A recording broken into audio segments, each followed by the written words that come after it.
ನಮಸ್ತೆ ಫ್ರೆಂಡ್ಸ್, ನಿನ್ನೆ ಭಾನುವಾರ ಶಾಕಾಹಾರಿ ಹೋಟೆಲಲ್ಲಿ ಕೂತ್ಕೊಂಡು ಪೇಪರ್ ಓದಬೇಕಾದ್ರೆ ಗೊತ್ತಾಯಿತು ಈ ವಾರ ಕನ್ನಡದಲ್ಲಿ 12ರಿಂದ 13 ಸಿನಿಮಾಗಳು ರಿಲೀಸ್ ಆಗಿದೆ ಅಂತ. ಯಾವ ಫಿಲಮ್ ಹೋಗ್ಬೇಕು ಅಂತ ಸಿಕ್ಕಾಪಟ್ಟೆ ಕನ್ಫ್ಯೂಷನ್ ಆಗ್ತಾಯಿತ್ತು. ಅದೇ ಟೈಮಲ್ಲಿ ನಮ್ಮ ಫ್ರೆಂಡ್ ಫೋನ್ ಮಾಡಿ ಶಾಕಾಹಾರಿ ಫಿಲಮ್ಗೆ ಹೋಗೋಣ ಬಾ ಅಂತ ಕರೆದ. ಏನಿದು ವಿಶೇಷ ಹಾಗೂ ವಿನೂತನ ಇದೆಯಲ್ಲ ಟೈಟಲ್ ಅಂತ ಹೋಗಿ ಫಿಲಮ್ ನೋಡಿದ್ವಿ. ನಿಜವಾಗ್ಲೂ ಫಿಲಮ್ಮು ತುಂಬ ಚೆನ್ನಾಗಿತ್ತು. Suspense, thriller, crime based. Climax ಅಂತೂ ನೀವು ಎಕ್ಸ್ಪೆಕ್ಟ್ ಮಾಡೋಕ್ಕೆ ಚಾನ್ಸೇ ಇಲ್ಲ. ಒಂಥರ ಗಿಚ್ಚಿ ಗಿಲಿ ಅಂತಲೇ ಹೇಳ್ಬೋದು. ಪ್ರತಿಯೊಂದು ಕ್ಲೈಮ್ಯಾಕ್ಸ್ ಸೀನ್ ಕೂಡ ಅದ್ಭುತ. ಅದೇ ಟೈಮಲ್ಲಿ ಸಂಜು ವೆಡ್ಸ್ ಗೀತಾ ಟೀಮ್ ಅವರು ಕೂಡ ಅಲ್ಲಿ ಬಂದು ಶಾಕಾಹಾರಿ ಫಿಲಮ್ನ ಪ್ರಮೋಷನ್ಸ್ ಮಾಡಿದರು. ಫಿಲಮ್ ಬಗ್ಗೆ ತುಂಬ ಅದ್ಭುತವಾಗಿ ಚೆನ್ನಾಗಿ ಮಾತನಾಡಿದರು.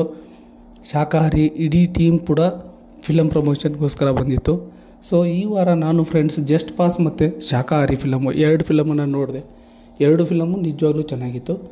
ಅಕಸ್ಮಾತ್ ನೀವೇನಾದ್ರು ಬೇರೆ ಫಿಲಮ್ ನೋಡಿದರೆ ಅದರ ಬಗ್ಗೆ ಏನಾದರೂ ನಿಮಗೆ ಹೇಳಬೇಕು ಅನಿಸಿದರೆ ದಯವಿಟ್ಟು ಕಮೆಂಟ್ ಬಾಕ್ಸಲ್ಲಿ ಕಮೆಂಟ್ ಮಾಡಿ. ನಾವು ಕೂಡ ಹೋಗಿ ಫಿಲಮ್ನ ನೋಡಿ ಬರ್ತೀವಿ. Thank you friends,